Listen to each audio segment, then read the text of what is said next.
किस समाजवाद की बात मुलायम सिंह जी कर रहे हैं? किस संविधान की बात कर रहे हैं? ये समाजवाद है?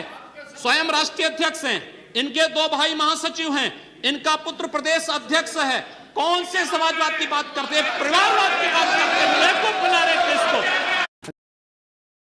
दूसरा, जहां तक स्थगन आदेश की बात है, मैं याद दिलाना चाहूंगा, इस देश के अंदर सेकुलरिज्म के नाम पर राजनीति करने वाले उन सभी दलों को 1994 में कांग्रेस नेतृत्व की ही सरकार ने सुप्रीम कोर्ट में एक शपथ पत्र दिया था और ये कहा था कि अगर तय हो जाएगा कि अयोध्या में विवादित जो ढांचा था वह ढांचा किसी हिंदू मंदिर या स्मारक को तोड़ करके बनाया गया है तो हिंदू भावनाओं के अनुरूप कार्य होगा। आखिर यह साबित हो चुका है। अयोध्या में 30 सितंबर 2010 को इलाहाबाद उच्च न्यायालय की लखनऊ खंडपीठ की पूर्ण पीठ ने जो फैसला दिया है उसमें तीनों जजेस ने एक स्वर से कहा है कि विवादित भूमि ही राम जन्मभूमि है और जब विवादित भूमि राम जन्मभूमि है तो फिर उसके लिए कानून बनाने की मांग इस देश का संत समाज कर रहा है, कोई पाप नहीं कर रहा है। हम अपने हक को मांग रहे हैं और हम यही मांग कर रहे हैं कि अयोध्या में राम जन्मभूमि पर भव्य मंदिर का निर्माण होना चाहिए, कानून इस सरकार को लाना चाहिए, क्योंकि सुप्रीम कोर्ट में शपथ पत्र कांग्रेस नेतृत्व की सरकार ने उस समय दाखिल किया था और उसी क्रम में हम मांग कर रहे हैं।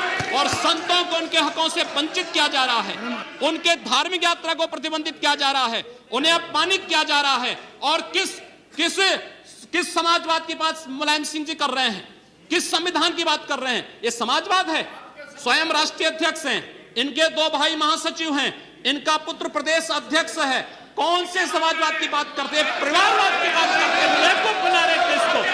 ये केवल देश को बेवकूफ बनाने का कार्य कर रहे हैं और बेवकूफ बना करके समाजवाद के नाम पर समाज को बेवकूफ बना करके सेकुलरिज्म की ध्वजियां उड़ा रहे हैं। 30 दंगे उत्तर प्रदेश के अंदर हो चुके हैं। मोदी, 1 वर्ष में 30 बड़े-बड़े दंगे, हर दंगे में हिंदू प्रताड़ित हुआ है, हिंदू जेल में बंद हुआ है। और ये सरकार परंपरा की बात करती है। किस परंपरा की बात इस सरकार कर रही है? क्या आतंकवादियों के खिलाफ दायर मुकदमों को वापस लेना कौन सी परंपरा का हिस्सा है? ये सरकार उत्तर प्रदेश के अंदर जिस प्रकार से सरकारी जमीनों को कब्रिस्तान के नाम पर आवंटित कर रहा, कौन सी परंपरा का हिस्सा है? जिस प्रकार से वहां के गरीबों, वहां के पिछड़ी जाति, वहां के अनुसूचित जाति के हकों पर डकैती डला करके यह सरकार जिस प्रकार से जंगल राज कायम की उत्तर प्रदेश के अंदर, आखिर वो किस परंपरा का हिस्सा है? और इसीलिए मैं आज के इस माध्यम से आपसे अनुरोध करना चाहूंगा, उत्तर प्रदेश सरकार ने उत्तर प्रदेश के अंदर हमारी धार्मिक भावनाओं का अपमान किया है, संतों को अपमानित किया है। इस सरकार को रहने का अधिकार नहीं होना चाहिए, इसे तत्काल बर्खास्त किया जाना चाहिए। आपसे मैं ये अनुरोध करूंगा कि भारत सरकार से मैं ये मांग करूंगा, ये सरकार लड़ाने का कार्य कर रही है, यह केवल मुस्लिम जिहादी आतंकवाद को प्रश्रय दे करके हिंदुओं को अपमानित करके संतों का अपमान करना चाहती है। और इसीलिए 84 कोसी परिक्रमा को इसने रोका है।